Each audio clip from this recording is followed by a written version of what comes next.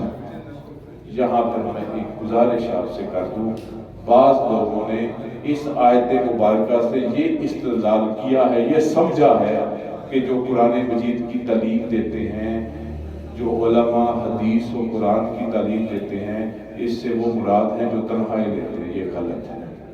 اس سے وَلَا تَشْتَرُوا بِآيَاتِي ثَمَنًا قَلِيلًا سے مراد یہ ہے کہ میری آیتوں کو دنیاوی فائدے کے لیے نبی اکرم صلی اللہ علیہ وسلم کا انکار مت کرو۔ وَإِيَّايَ فَاتَّقُونِ اور مجھ ہی سے ڈرو۔ وَلَا تَلْبِسُوا الْحَقَّ بِالْبَاطِلِ اور سچ کے ساتھ جھوٹ کو نہ ملاؤ۔ سچ کیا ہے؟ نبی اکرم صلی اللہ علیہ وسلم کا تشریف لانا۔ سچ کیا ہے؟ نبی اکرم صلی اللہ علیہ وسلم کی بعثت۔ سچ کیا ہے؟ نبی اکرم صلی اللہ علیہ وسلم کا آخری نبی ہونا۔ تم اس سچ کو جھوٹ کے ساتھ ملا دیتے ہو اور اس کو خلط ملط کر کے لوگوں کو شبہات میں ڈالتے ہو۔ میں پھر یہاں پر وہ بات کروں گا، بعض طالب علم اس بات کو سمجھ بھی رہے ہیں، یہ علمی کتابی فتنہ ہوتا ہی ایسا ہے کہ حق اور باطل کو اس طرح سے ملا دیتے ہیں، سادے عوام ان کی چرب زبانی سے متاثر ہو جاتے ہیں۔ یہ چرب زبانی بڑی خطرناک چیز ہے۔ یہ علمی کتابی ہونا اور اس کے بعد حق اور باطل کو آپس میں ملا دینا، یہ آج کے فتنوں میں سے ایک فتنہ ہے۔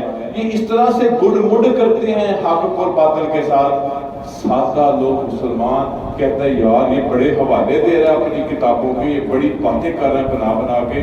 سارے مولوی 1300 سال سے تو ایسے ہی جھوٹ بولتے رہے، اس سے بڑا سچا کوئی نہیں۔ اور پھر گمراہی میں ایسے پڑھتے ہیں الامان بالحفیظ کہ صحابہ کرام اللہ کے اولیاء سے بدظن ہو جاتے ہیں۔ وَلَا تَلْبِسُوا الْحَقَّ بِالْبَاطِلِ اور تم حق کو جھوٹ کے ساتھ نہ ملاؤ، وَتَكْتُمُوا الْحَقَّ اور تم حق کو بھی نہ چھپاؤ، وَأَنْتُمْ تَعْلَمُونَ اور تم اس بات کو جانتے ہو۔ حق کو چھپانے سے مراد اگر اس آیت مبارکہ کو دیکھا جائے تو وہ یہود کا نبی اکرم صلی اللہ علیہ وآلہ وسلم کی ذات اقدس اور آپ کی خوبیوں کو چھپانا ہے، اور تم جانتے ہو کہ جو تم چھپا رہے ہو۔ اللہ تعالیٰ ہمیں ہر طرح کے فتنوں سے محفوظ رکھے، اپنے دین والوں کی قدر کرنے کی توفیق عطا فرمائے۔ وآخر دعوانا الحمدللہ رب العالمین والصلاة والسلام علی رسولہ الکریم۔ ربنا آتنا فی الدنیا حسنۃ وفی الآخرۃ حسنۃ وقنا عذاب النار۔ ربنا لا تزغ قلوبنا بعد إذ هديتنا وهب لنا من لدنك رحمة إنك أنت الوهاب۔ ربنا اغفر لنا من كل ذنوب والسرائر۔ وصلی اللہ تعالی علی خیر خلقہ محمد وعلی آلہ وأصحابہ وأزواجہ وبناتہ وآلہ وأہل بیتہ أجمعین برحمتک۔